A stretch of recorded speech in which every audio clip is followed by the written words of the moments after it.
A checkpoint in the predominantly Christian town Sednaya, but this isn't a government outpost. It's manned by a local Christian militia loyal to the Assad regime. None of the men would speak to us on camera, afraid they'll become targets for the opposition.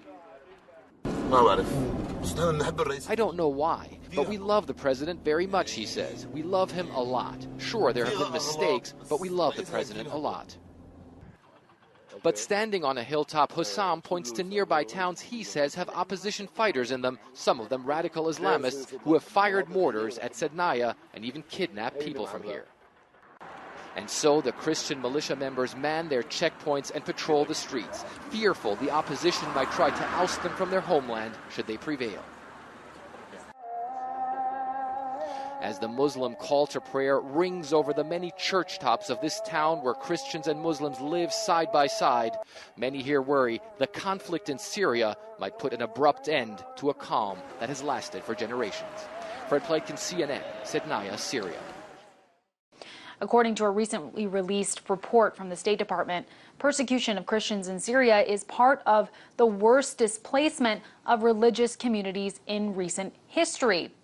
The conditions for Christians in Syria is something that Virginia State Senator Richard Black has long been outspoken about. In fact, back in May, the senator wrote an open letter to President Bashar al-Assad thanking him for his, quote, heroic rescue of Christians. In the letter, he said, "I pray that the Syrian armed forces will continue to exhibit extraordinary gallantry in the war against terrorists. Please convey my personal thanks to the Syrian Arab Army and Air Force for protecting all patriotic Syrians, including the religious minorities who face death at the hands of the foreign jihadists." Well, I've been a little bit like the boy who said the emperor has no clothes. The whole world has been sort of in a state of groupthink where no one is willing to break out and begin to look at things in a very realistic manner. I wrote a letter to President Assad that said essentially two things. The first thing, the Syrian forces had swept the Kalaman mountain range where there are many villages that are occupied by Christians. And I thanked him for the very courageous battles of the Syrian army that liberated the Christians, including 13 nuns who had been held as human hostages. So that was number one, is thanking him for the rescue of the Christians. Number two is I told him that I could not explain how the United States, which suffered 3,000 deaths, people who were sent to a fiery death on 9/11, how we could then come out in support of al-Qaeda, which was the very group that murdered all of these Americans. So those were the two things I talked about with President Assad. In Syria, President Assad and his father before him have both been steadfast protectors of the Christian community. We have aligned ourselves with people who deliberately killed 1,300 innocent people in the Damascus suburbs, and these are the rebels. I believe it was al-Nusra that actually carried out the sarin gas attack. Al-Nusra is an affiliate of al-Qaeda, the group that killed 3,000 Americans. Because in the same 24 hours following the massacre, I had a direct phone call with inhabitants of Kfar Laha, which is in the suburbs of the region of Hula. They said they have seen militia carrying out from the National Hospital corpse to assemble them in the mosque, where in the second day the UN observers come to see them. It's not possible that the legal forces of Bashar al-Assad would assemble those corpses to give them to the opposition, to show them to United Nations, so that the United Nations will condemn the regime. You also say the alleged massacre of Christians in Homs was carried out by the FSA. I have been with FSA fighters in Homs who say no. The reality is that the armed opposition, they have chosen 95% Christian residencies to come and fight there. And from there, they want to make a war. Why isn't the UN monitors reporting this then? I know that since the beginning of this conflict, there is a disequilibrium between among the media information. For example, you have 80,000 of Christian inhabitants only of Bab Bustan Diwan and Hamidiyya Square. They fled, and their houses were completely ravaged by militias.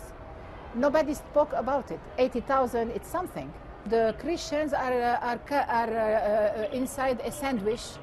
One part and the other part, there is a conflict, and nobody is caring about them. Do you know that there will be some people watching this who think you're lying? I have seen dying, slaughtered, completely refugiated, sinistrated everywhere in Syria, especially in my diocese. That's all. That is my aim. You have people, they are suffering every day. They are not covered because what they suffer doesn't enter in some interest. So I hope that the media will be fair.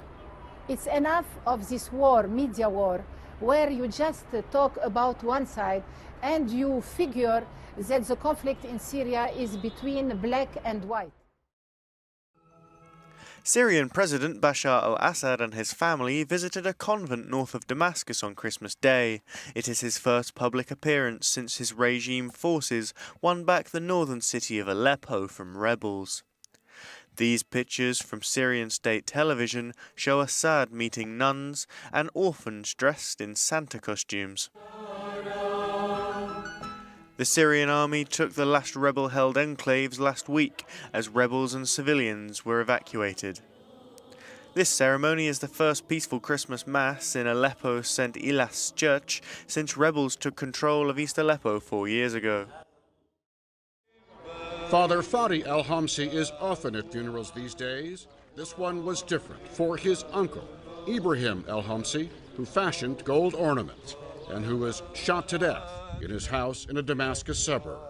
They killed him because he's Christian. They refused to have any Christian in Syria. In a frightening turn of this war, Christians say they are targets of Muslim extremists who have joined the rebels, and targets because they sided with President Bashar al-Assad, who promised to protect them. I'm not afraid. My uncle died. He's immortal now. I can be like him. Christians were in Syria long before the Muslim religion even began. The first churches formed in Damascus almost 2,000 years ago. Now they are a minority, about 2 million in Syria, roughly 10% of the population. And with a fast rising death toll, more than 1,000 so far, 200,000 more have fled the country. If the regime loses, aren't you afraid that many Christians will be killed, massacred, basically? Yeah, it will be. You think so? Yeah. Why? Because they don't want us here. So they pray that this war will spare their community, their centuries of heritage, and now their very lives. Barry Peterson, CBS News, Damascus. These 5 Christian men were abducted by al-Qaeda-linked fighters about 4 years ago. This ceremony in Damascus in April marked the start of their final journey to their homes in Malula. It's a place where Aramaic, the language from biblical times, is still spoken. And it's also a community which was targeted for its faith, changing hands many times during the war. Christians have been offered a degree of protection in regime-held areas where they can openly worship. But Christian activists were targets of Assad's forces before the war, and that's placed the minority in a precarious position in which the regime, which did use sectarian divisions in the past, is now seen by some as a preserver of the faith. Daesh and groups aligned with al-Qaeda have deliberately targeted Christians and other religious minorities, in some cases forcing people to convert or face the threat of execution. And while Muslims make up the majority of victims in the Syrian war, the fate of Christian minorities has gained global prominence. The one thing that we can know about Assad, and he's a bad guy, but we know that he's not such a bad guy, that Syria under his leadership is recognized and has been recognized by the Christians throughout the Middle East as the only place they could go and seek refuge.